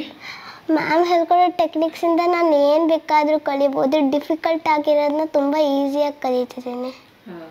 ಸೊ ಈ ಥರ ಬರೀ ಇದಿಷ್ಟೇ ಅಲ್ಲ, ಇನ್ನೂ ಬೇರೆ ಎಷ್ಟೇ ದೊಡ್ಡ ದೊಡ್ಡ ಲಾಂಗ್ ಆನ್ಸರ್ಸ್ ಇದ್ರೂ ನೀನು ನೆನ್ಪಿಟ್ಕೊಳ್ತೀಯ. Yes ma'am. ಸೊ ನಿಮ್ಗೆ ಅನ್ನಿಸ್ಬೋದು ಇಷ್ಟು ಸಣ್ಣ ಮಗು ಇಷ್ಟೆಲ್ಲ ಹೆಂಗೆ ಜ್ಞಾಪಕ ಇಟ್ಕೊಳಕ್ಕೆ ಸಾಧ್ಯ ಆಯಿತು ಅಂತ. So behind this little child there is a dedicated mother. So ಅವಳು ಸಣ್ಣವಳಾಗಿರೋದ್ರಿಂದ ಅವ್ರು ಕಲಿತು ಅವ್ರ ಮಗಳಿಗೆ ಹೇಳ್ಕೊಟ್ಟಿದ್ದಾರೆ. ಸೊ ನೀವು ಹೇಳಿ ಮೇಡಮ್, ಹೆಂಗಿತ್ತು techniques? So how did you train your daughter? ಅವಳು ತುಂಬ ಚೆನ್ನಾಗಿ ನಾಲೆಡ್ಜ್ ಚೆನ್ನಾಗಿದೆ, ಬಟ್ ನಾನು ಅಷ್ಟೇ ಚೆನ್ನಾಗಿ ಓದ್ತಾ ಇದ್ದೆ. ಆಮೇಲೆ ಬರ್ತಾ ಬರ್ತಾ ಫುಲ್ ಲೋ ಅಷ್ಟು ಚೆನ್ನಾಗಿ ಓದ್ತಾ ಇರಲಿಲ್ಲ, ಅವರೇಜ್ ಸ್ಟೂಡೆಂಟ್ ಆಗೋದೆ. ಅವಳು ನಂತರ ಆಗಬಾರ್ದು ಅಂತ ಹೇಳ್ಬಿಟ್ಟು ನಾನು ಸರ್ಚ್ ಮಾಡ್ತಾ ಇದ್ದೆ. ನನಗೆ ಯೂಟ್ಯೂಬಲ್ಲೇ ನೋಡ್ತಾ ಇರಬೇಕಾದ್ರೆ ಮ್ಯಾಮ್ದು ಒಂದು ವಿಡಿಯೋ ನೋಡಿದೆ, ಅದು ನಂಗೆ ಇಷ್ಟ ಆಗಿ ನಾನು ವರ್ಕ್ಶಾಪ್ ಅಟೆಂಡ್ ಮಾಡಿದೆ. ಅದರಿಂದ ನಾನು ಫಸ್ಟ್ ಕಲ್ತ್ಕೊಂಡೆ, ಅದಾದಮೇಲೆ ಇವಳಿಗೆ ನಾನು ಅದನ್ನು ಎಲ್ಲ ಹೇಳ್ಕೊಟ್ಟೆ. ನಾನು ಇವಾಗ ಏನೇ ಕಾನ್ಸೆಪ್ಟ್ ಹೇಳ್ಕೊಟ್ರು ಅವಳು ಈಸಿಯಾಗಿ ಅವಳು ಅದನ್ನು ಪಿಕ್ ಮಾಡಿ ನೀಟಾಗಿ ಹೇಳ್ತಾಳೆ. ಇವಾಗ ಒಂದು 3 ಆ್ಯಕ್ಚುಲಿ ನಾವು ಒಂದು 6-7 ಮಂತ್ಸಿಂದ ನಾನು ಮ್ಯಾಮ್ ಕ್ಲಾಸ್ ಅಟೆಂಡ್ ಮಾಡ್ತಾ ಇದ್ದೀನಿ. ಅದೆಲ್ಲ ಕೂಡ ಇವಾಗ ಅವಳು ನೀಟಾಗಿ ಎಲ್ಲಾನು ಹೇಳ್ತಾಳೆ. ಅಂದ್ರೆ ಈಗ ನೀವು ಇಷ್ಟು ಸಣ್ಣ ಮಕ್ಕಳಿದ್ರೆ ಸೊ ಅವ್ರ ಪೇರೆಂಟ್ಸ್ ಅವರು ಮಕ್ಕಳಿಗೆ ಸೊ ಇನ್ ದಟ್ ಎಕ್ಸಾಂಪಲ್ ಅವ್ರ ಪೇರೆಂಟು ದೊಡ್ಡ ಮಗ ಕೂತ್ಕೊಂಡ್ರು, ಸೊ ಇನ್ ಟರ್ನ್ ಅವ್ರ ಚಿಕ್ಕ ಮಗನಿಗೂ ಹೆಲ್ಪ್ ಆಗ್ತದೆ. Family thing. ಸೊ ತಾಯಿ ಒಬ್ಬರು ಎಜುಕೇಟ್ ಆದ್ರೆ the whole family gets educated. ನಾನು ಈಗ ನನ್ನ ಚಿಕ್ಕ ಮಗು ಇದೆ, ನಾನು ಅವಳು ಸ್ಟಾರ್ಟ್ ಮಾಡ್ಬೋದು. ಈಗ ಸಾಧಾರಣವಾಗಿ ಹಿಸ್ಟ್ರಿಯಲ್ಲಿ ಇಸ್ವಿಗಳು ನೆನ್ಪಿಟ್ಕೊಳ್ಳೋದು ತುಂಬಾ ಕಷ್ಟ ಆಗುತ್ತೆ. ಹೇಗೆ ಆ ಮಗು ಅಷ್ಟೊಂದು ಇಸ್ವಿಗಳನ್ನು ನೆನ್ಪಿಟ್ಕೊಂಡು ಪಟ ಅಂತ ಆನ್ಸರ್ ಮಾಡಿದ್ಲು. ಸೊ ಈಗ ಅದೇ ರೀತಿಯಾಗಿ ನಮ್ಮಂಥ ಲೇಡೀಸ್ಗೆ ಈ ಫೋನ್ ನಂಬರ್ಗಳು ನೆನ್ಪಿಟ್ಕೊಳ್ಳೋದೇ ತುಂಬ ಕಷ್ಟ. ಸೊ ನಮಗೆ ಫೋನ್ ಇಲ್ಲ ಅಂದರೆ ಒಂಥರ ಕೈಕಾಲೇ ಆಡೋದಿಲ್ಲ, ಎಲ್ಲದು ಫೋನ್ ಮೇಲೆ ಡಿಪೆಂಡ್ ಆಗ್ಬಿಟ್ಟಿರ್ತೀವಿ. ಸೊ ನಾವು ಫೋನ್ ನಂಬರ್ ನೆನ್ಪಿಟ್ಕೊಳ್ಬೇಕು ಅಂದರೆ ನಮ್ಗೇನಾದರೂ ಹೇಳ್ತೀರಾ ಟಿಪ್ಸು? ಖಂಡಿತ. So basically brain works like brain loves images. ಬ್ರೈನಿಗೆ ಜ್ಞಾಪಕ ಇಟ್ಕೊಳ್ಳೋಕ್ಕೆ ಇರೋ ಭಾಷೆ ಪಿಕ್ಚರ್ ಲ್ಯಾಂಗ್ವೇಜ್. ಸೊ ಇವಾಗ ಒಂದು ನಂಬರ್ ಅಂತ ಬಂದಾಗ ಇವಾಗ 32 ಅಂದರೆ ವಿಜುವಲೈಸ್ ಮಾಡೋಕ್ಕಾಗಲ್ಲ ಯಾವ ನಂಬರ್. ಇವಾಗ ನಾನು ನಿಮಗೆ ಆ್ಯಪಲ್ ಅಂದರೆ ನಿಮ್ಗೆ ಆ್ಯಪಲ್ ಇಮೇಜ್ ಬರುತ್ತೆ ಬ್ರೈನಲ್ಲಿ, ಅಮ್ಮ ಅಂದರೆ ಅಮ್ಮನ ಇಮೇಜ್ ಬರುತ್ತೆ. ಇವಾಗ ಸನ್ಫ್ಲವರ್ ಅಂದರೆ ಸನ್ಫ್ಲವರ್ ಇಮೇಜ್ ಬರುತ್ತೆ. ಬಟ್ ಅದನ್ನೇ ನಾನು ನಂಬರ್ ಅಂತ ಹೇಳಿದಾಗ ಆ ಇಮೇಜ್ ಬರೋದಿಲ್ಲ. ಸೊ ಏನು ಮಾಡಬೇಕು, ಈ ನಂಬರ್ಸ್ನ ನಾವು ಇಮೇಜ್ ಕನ್ವರ್ಟ್ ಮಾಡ್ತೀವಿ. ಸೊ ಇದನ್ನು ರೈಮಿಂಗ್ ಮೆಥಡ್ ಆಫ್ ನಂಬರ್ಸ್ ಅಂತ ಹೇಳ್ತೀವಿ. 0 to 9 ಆದ ಬೇಸಿಕ್ ನಂಬರ್ಸ್. ಸೊ ಎಲ್ಲ 10 ಡಿಜಿಟ್ಸ್ಗೆ ಒಂದೊಂದು ಇಮೇಜ್ ಅಂತ ಕೊಡ್ತೀವಿ. So 1 sounds like bun. 1 bun image, bakery bun. 2 shoe, 2 sounds like shoe. So 2 ಗೆ shoe ಅಂತ ಇಮೇಜ್ ಕೊಡ್ತೀವಿ. 3 tree, ಮರ. Okay, 3 is tree. 4 sounds like door ಅನ್ನೋ ಇಮೇಜ್ ಕೊಡ್ತೀವಿ. door. 5 sounds like hive, beehive. 6 sounds like sticks. So 6 is sticks, ಕಡ್ಡಿಗಳು. 7 sounds like heaven, ಸ್ವರ್ಗ, heaven. 8 sounds like weight lifting, weights ಎತ್ತುತ್ತೀವಲ್ಲ, 8 is weight. 9 sounds like dining table. So 9 is what? Dine. 0 sounds like a hero. So 1 bun, 2 shoe, 3 tree, 4 door, 5 hive, 6 sticks, 7 heaven, 8 weight, 9 dine, 0 is hero. So ನಾವು ಈಗ 10 ಡಿಜಿಟ್ಸ್ಗೆ ಒಂದು image ಕೊಟ್ಟಿದ್ದೀವಿ. So image ಕೊಟ್ಮೇಲೆ ಇವಾಗ ಒಂದು phone number ಜ್ಞಾಪಕ ಇಟ್ಕೋಬೇಕು. So ಇವಾಗ ಒಂದು ನಮ್ಮ ಫೋನ್ ನಂಬರೇ ತೊಗೊಂಬಿಡೋಣ. ಸೊ ದಟ್ ಜನಕ್ಕೂ ಅದು ರಿಜಿಸ್ಟರ್ ಆಗುತ್ತೆ. ಸೊ ಇವಾಗ 9 ಇಸ್ ವಾಟ್, ನಾನು ಒಂದು ಸ್ಟೋರಿ ಹೇಳ್ಬಿಡ್ತೀನಿ. ಸ್ಟೋರಿ ಮುಖಾಂತರ ನೀವು ಫೋನ್ ನಂಬರ್ ಜ್ಞಾಪಕ ಇಟ್ಕೊಂಬಿಡಿ. ಅದಾದ್ಮೇಲೆ ಅದನ್ನು ವಾಪಸ್ ನೀವು ನಂಬರ್ನು ವೀಕ್ಷಕರಿಗೆ ಈ ಮೆಥಡ್ ಇಂದ ರೀಕಾಲ್ ಮಾಡಬಹುದು. ಈಗ ನನಗೆ ಹೇಳ್ಕೊಡ್ತೀನಿ, ನಾನು ನಿಮ್ಗೆ ಹೇಳ್ಕೊಡ್ತಾ ಇದ್ದೀನಿ. ಒಂದು ಡೈನಿಂಗ್ ಟೇಬಲ್ ಇದೆ. ಸೊ ಅದ್ರ ಮೇಲೆ ಸಖತ್ ಎಮಿ ಫುಡ್ಸ್ ಇದೆ. ಅದನ್ನೆಲ್ಲ ತಿನ್ಬೇಕು ಅಂದ್ರೆ ಒಂದು ಟಾಸ್ಕ್ ಮಾಡಬೇಕು ನೀವು. ಏನು ಅಂದ್ರೆ ವೇಟ್ಸ್ ಎತ್ತಬೇಕು 2 ಕೈಯಿಂದ. ಓಕೆ, 2 ವೇಟ್ಸ್ ಎತ್ತಬೇಕು. ಸೊ ವೇಟ್ಸ್ ಎತ್ತದ್ಮೇಲೆ ಏನ್ ಮಾಡ್ಬೇಕು, ಅಲ್ಲೊಂದು ಸ್ಟಿಕ್ ಇದೆ. ಸ್ಟಿಕ್ ಇಂದ ಶೂನು ಲಿಫ್ಟ್ ಮಾಡಿ 2 ಡೋರ್ಸ್ ಇದೆ. ನಿಮ್ ಲೆಫ್ಟ್ 1 ಡೋರು, ರೈಟ್ 1 ಡೋರ್ ಇದೆ. ಆ ಶೂನು ಆ ಡೋರ್ಸ್ ಮುಂದೆ ಇಡಬೇಕು, 2 ಡೋರ್ ಮುಂದೆ ಇಡಬೇಕು. ಚಾಲೆಂಜ್ ಏನಂದ್ರೆ ಪಕ್ಕದಲ್ಲಿ 2 ಬೀ ಹೈವ್ಸ್ ಇದೆ, ಅದನ್ನ ಡಿಸ್ಟರ್ಬ್ ಆಗದೆ ಇರಂಗೆ ಡೋರ್ ಮುಂದೆ ಇಡಬೇಕು. ಅದಷ್ಟು ಮಾಡಿದ್ರೆ ನೀವು ಹೀರೋ ಆಗ್ತೀರಾ. ಆವಾಗ ನೀವು ಆ ಫುಡ್ನ ಸವಿಬೋದು. ಸೊ ಡೈನಿಂಗ್ ಟೇಬಲ್ ಇದೆ, ಕಣ್ಣು ಮುಚ್ಕೊಂಡು ವಿಜುವಲೈಸ್ ಮಾಡ್ಕೊಳ್ಳಿ ನೀವು. ಸೊ ವೀಕ್ಷಕರೇ, ನೀವು ಕೂಡ ಟ್ರೈ ಮಾಡ್ಬೋದು ಇದನ್ನು. ಸೊ ಡೈನಿಂಗ್ ಟೇಬಲ್ ಇದೆ, ಅದ್ರ ಮೇಲೆ ಫುಡ್ ಇದೆ. ಅದು ತಿನ್ಬೇಕು ಅಂದ್ರೆ ಟಾಸ್ಕ್ ಇದೆ. ಏನ್ ಮಾಡ್ಬೇಕು, 2 ಕೈಯಿಂದ ವೇಟ್ಸ್ ಎತ್ತಬೇಕು. ಪಕ್ಕದಲ್ಲಿ ಒಂದು ಸ್ಟಿಕ್ ಇದೆ. ಸ್ಟಿಕ್ ಇಂದ ಶೂನ ಪಿಕ್ ಮಾಡಿ 2 ಡೋರ್ಸ್ ಇದೆ, ಲೆಫ್ಟ್ ರೈಟ್ 2 ಡೋರ್ಸ್ ಇದೆ. ಆ ಡೋರ್ ಮುಂದೆ ಇಡಬೇಕು without disturbing the 2 beehives. So ಇಷ್ಟು ಆಕ್ಟಿವಿಟಿ ಮಾಡಿದ್ರೆ ನೀವೇನಾಗ್ತೀರಾ, ಹೀರೋ ಆಗ್ತೀರಾ. ಸೊ ಇವಾಗ ಡಿಕೋಡ್ ಮಾಡೋಣ ಫೋನ್ ನಂಬರ್ ಜ್ಞಾಪಕ ಇಟ್ಕೊಂಡಿರೋದು. So first dining table, dine sounds like what, 9. So 9. Next 2 weight sounds like 8. Very good. So 2 weight. So 8 9 double 8 ಆಯ್ತು. Dine 2 weight. Okay, so it is 9 double 8. Then ಏನ್ ಹೇಳಿದೆ, stick ತಗೊಂಡು shoe ಪಿಕ್ ಮಾಡ್ಬೇಕು. Sticks is nothing but 6. Shoe is nothing but 2. Very good. So it is 9 double 8 6 2 ಆಯ್ತು. Next ಅದನ್ನ ಯಂತ್ರ ಮುಂದೆ ಇಡಬೇಕು. ಆ ಶೂನು 2 ಡೋರ್ ಮುಂದೆ ಇಡಬೇಕು. So door is nothing but 4. So it is 9 double 8 6 2 2 4s 4 4 double 4. So ಪಕ್ಕದಲ್ಲಿ ಬಿ ಹೈವ್ಸ್ ಇದೆ 2. So hive is nothing but 5. So 9 double 8 6 2 4 4 ಆಯ್ತು, 5 5. So you become a hero ಅಂದ್ರೆ 0. So it is 0. 9 ಡಬಲ್ 8 6 2 4 4 5 5 0. ಇಷ್ಟು ಈಸಿಯಾಗಿ ನೆನ್ಪಿಟ್ಕೊಳ್ಬೋದಾ? ಈಗ ನನಗೆ ಅದು ಗೊತ್ತಾಗ್ತಾ ಇದೆ. 9 ಡಬಲ್ 8 6 2 4 4 5 5 0. S, excellent. ಸೊ ಈ ಥರ ಪಿಕ್ಚರ್ಸ್ನ ನೆನ್ಪಿಟ್ಕೊಂಡ್ರೆ ಸಾಕು, ಆರಾಮಾಗಿ ಎಷ್ಟು ನಂಬರ್ಸ್ ಆದರೂ ಕೂಡ ನಾವು ಈಸಿಯಾಗಿ ನೆನ್ಪಿಟ್ಕೊಳ್ಬೋದು. ಖಂಡಿತ. ಸೊ ವೀಕ್ಷಕರೇ, ನೀವು ಟ್ರೈ ಮಾಡಿ ಒಂದಷ್ಟು ನಿಮ್ಮ ಮನೆಯವ್ರ ಫೋನ್ ನಂಬರ್ಸ್ ತಗೊಂಡು ಈ ಥರ ಮೆಮರೈಸ್ ಮಾಡೋದಕ್ಕೆ. Definitely it will work for you. ಇಷ್ಟು ಈಸಿ ಅಂತ ನನಗೆ ಗೊತ್ತಿರಲಿಲ್ಲ. ವೈಷ್ಣವಿ ಅವರೇ, ನಿಮ್ಮ ಯೂಟ್ಯೂಬ್ ಚಾನಲಲ್ಲಿ ನೋಡ್ತಾ ಇದ್ದೆ ನಾನು, ಕೆಲವು ಮಕ್ಕಳು UK, US, ಕುವೈಟ್, ಕತರ್ ಈ ಥರ ಬೇರೆ ಬೇರೆ ದೇಶಗಳಿಂದ ಅವರು ಕಲಿತಾ ಇದ್ದಾರಲ್ವಾ. ಒಬ್ಬೊಬ್ರು ಡಿಫ್ರೆಂಟ್ ಟೈಮ್ ಝೋನ್ನಲ್ಲೇ ಇರ್ತಾರೆ. ಸೊ ಇವರೆಲ್ಲರಿಗೂ ನೀವು ಹೇಗೆ ಹೇಳ್ಕೊಡ್ತೀರಾ? ಸೊ ನಮ್ಮ ಕ್ಲಾಸಸ್ ಎಲ್ಲ purely online. So online classes ಇರುತ್ತೆ. ಸೊ ಒಂದು ಜನರಲಿ ನಾವು 7 to 8:30 ಈವ್ನಿಂಗ್ IST ಟೈಮಿಂಗಲ್ಲಿ ಮಾಡ್ತೀವಿ. So it is quite feasible for all the countries. ಇನ್ನೊಂದು ಏನಾಗುತ್ತೆ ಅಂದರೆ ಅವ್ರದ್ದೇ ಒಂದು ಕಮ್ಯುನಿಟಿ ಮಾಡ್ತಾರೆ. ಸೊ ಆ ದೇಶದವ್ರೆ ಅವ್ರದ್ದು ಟೈಮಿಗೆ ನಾವು ಮ್ಯಾಚ್ ಮಾಡೋ ಥರ ನಾನು ಪಾಠ ಮಾಡ್ತೀನಿ. ಸೊ ಅವ್ರ ಟೈಮಿಗೆ ಹೇಗೆ ಬೇಕೋ ಅವರೇ ಒಂದು ಕಮ್ಯುನಿಟಿ ಮಾಡಿ ಒಂದು 50-100 ಸ್ಟೂಡೆಂಟ್ಸ್ ಆ ಥರ ಕಮ್ಯುನಿಟಿ ಮಾಡಿಕೊಂಡು they organise themselves and they ask me to teach.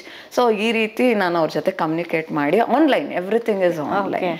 ಎಲ್ಲದೂ ಆನ್ಲೈನ್ ಇರೋದ್ರಿಂದ ಸೊ ಯಾವ ದೇಶದ ಮಕ್ಳಿಗೆ ಬೇಕಾದ್ರೂ ಕೂಡ ನಾವು ಕಲಿಬೋದು. ಹಾಗೆ ಇನ್ನೊಂದು ನೋಡಿದೆ ಯೂಟ್ಯೂಬ್ನಲ್ಲಿ. ಸೊ ಈಗ ಮೆಡಿಕಲ್ ಸ್ಟೂಡೆಂಟ್ಸ್ ಇದ್ದಾರೆ, ಲಾ ಓದೋರಿದ್ದಾರೆ, ಮತ್ತು ಅಕೌಂಟ್ಸ್ ಮಾಡೋರಿದ್ದಾರೆ, ಸ್ಟೂಡೆಂಟ್ಸ್ ಇದ್ದಾರೆ, ಸ್ಕೂಲ್ ಸ್ಟೂಡೆಂಟ್ಸ್ ಇದ್ದಾರೆ. ಸೊ ಈ ಥರ ಡಿಫ್ರೆಂಟ್ ಏಜ್ ಗ್ರೂಪ್ ಇದೆ.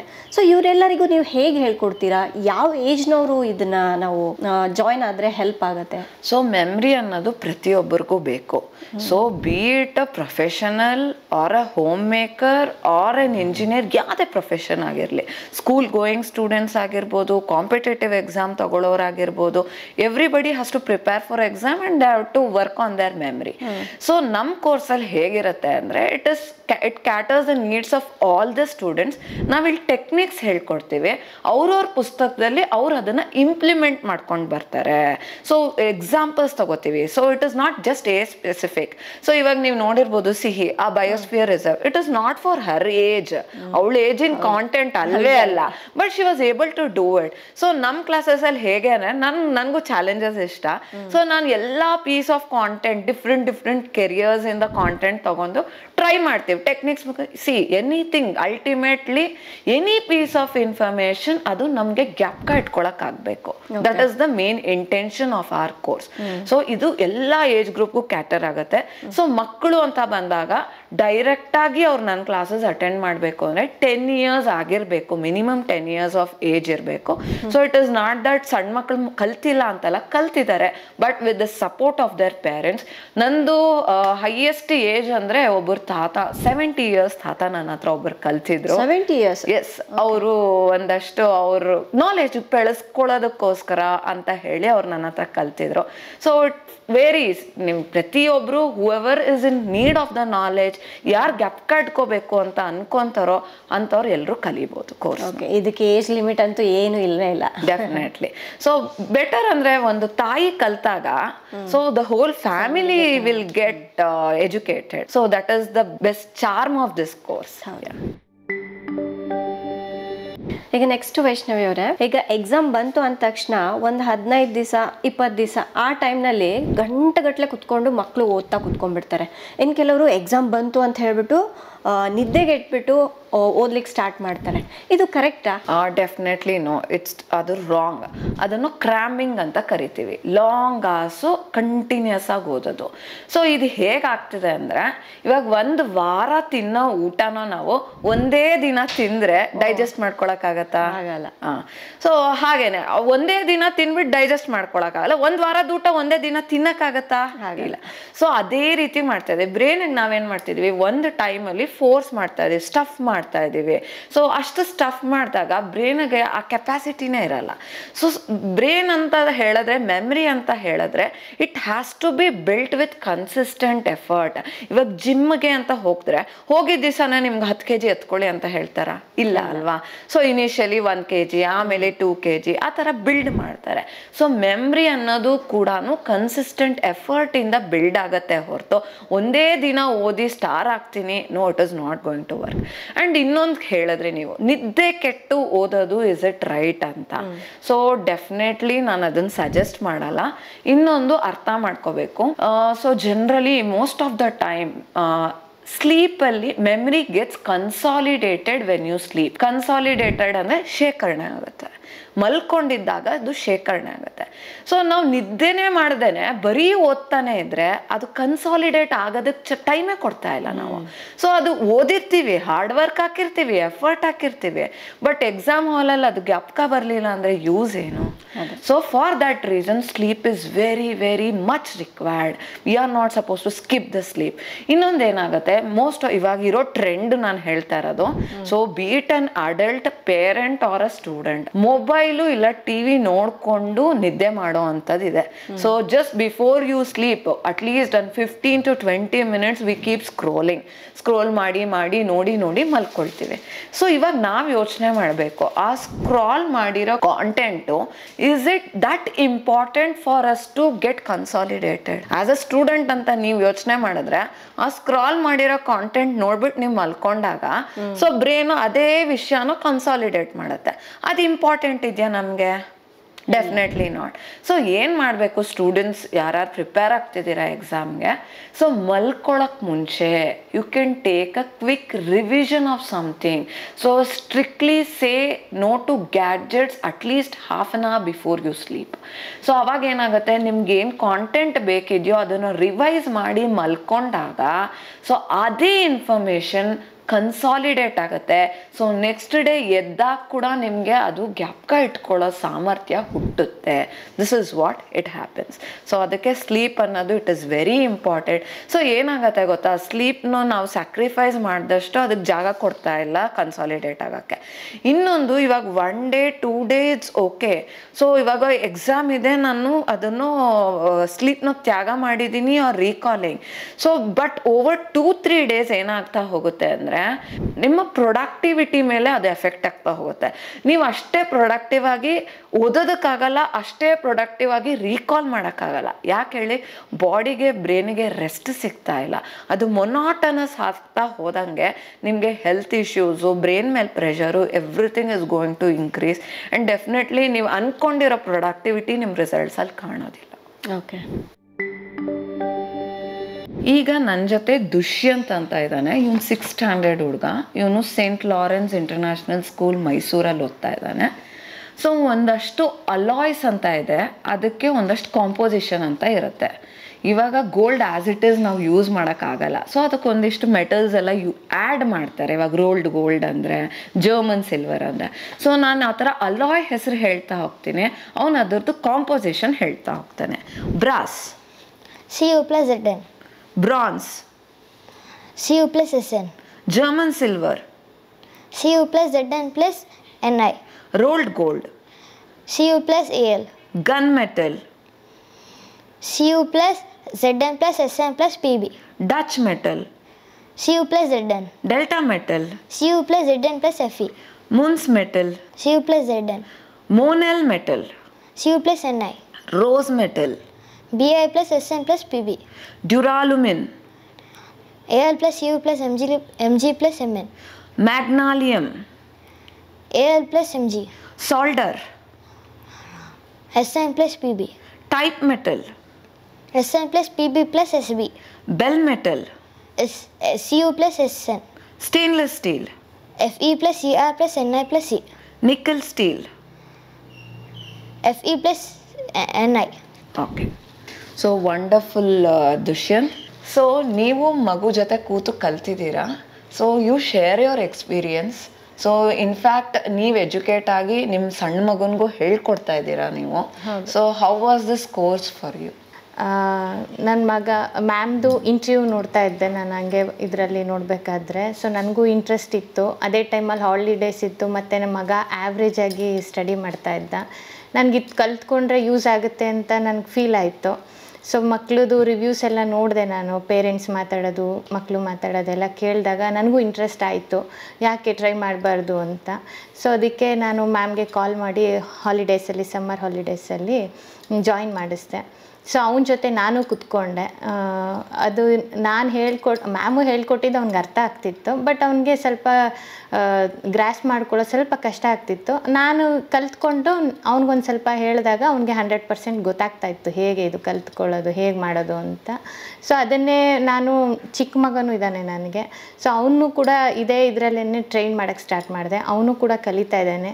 ಇದರಿಂದ ತುಂಬ ಯೂಸ್ ಆಗಿದೆ ಮಗನಿಗೆ. ಮತ್ತೀಗ ಕ್ಲಾಸಲ್ಲಿ ಸ್ಕೂಲ್ ಸ್ಟಾರ್ಟ್ ಆಗಿದೆ, ಈಗ ಅದನ್ನು ಅಪ್ಲೈ ಮಾಡ್ತಾ ಇದ್ದಾನೆ.